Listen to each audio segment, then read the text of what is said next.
A couple years ago, during my single phase, praise the Lord, during that time in my life, right? And it's a beautiful time. I was living my best life. I remember when the Lord would tell me, don't try to rush this season. There is an appointed time for marriage. There's an appointed time for kids. He just laid it all out to me. This is a season of your life. Enjoy it. Don't miss it. You see, many times we're so anxious about the next season that we miss out on the work of God in the season that we're in. And so he began to reveal to me certain timelines, right? And then he began to speak to me about children and all these things. And when he spoke to me about kids, in particular, he revealed to me, I've always desired twins, right?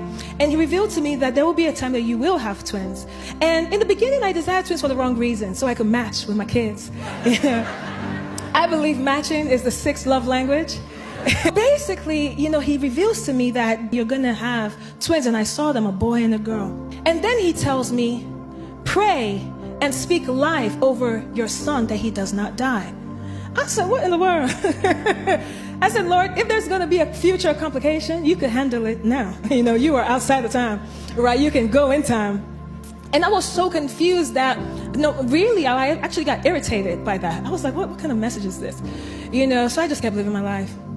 When I met my fiance, a couple months even into us dating and knowing that this is going to be serious and all that stuff, he calls me one morning and he says, I was in prayer and the Lord said I should tell you. First of all, I said, this is going to be an us thing, He said, the Lord said I should tell you to speak life and pray that we don't lose our son. Now, I've never told him anything.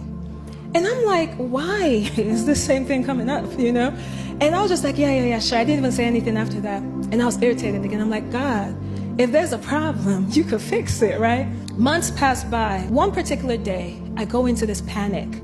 Sometimes there's an anxiety that comes upon you.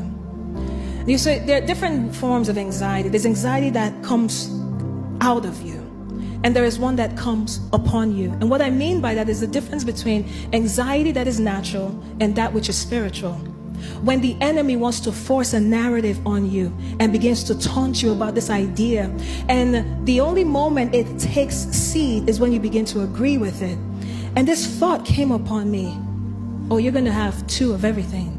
You're going to need to feed two, push out two, all these thoughts. And for women, pushing out too, like that. There are many things I want to say about that I think you will catch my drift. And all of a sudden, I began to panic. And I'm like, God, I literally said this. I said, God, I don't know if I want that anymore. That night, I fell asleep. In my dream, I was on an ultrasound table. You know how dreams are so interesting because things are happening that others are not seeing, but you know exactly.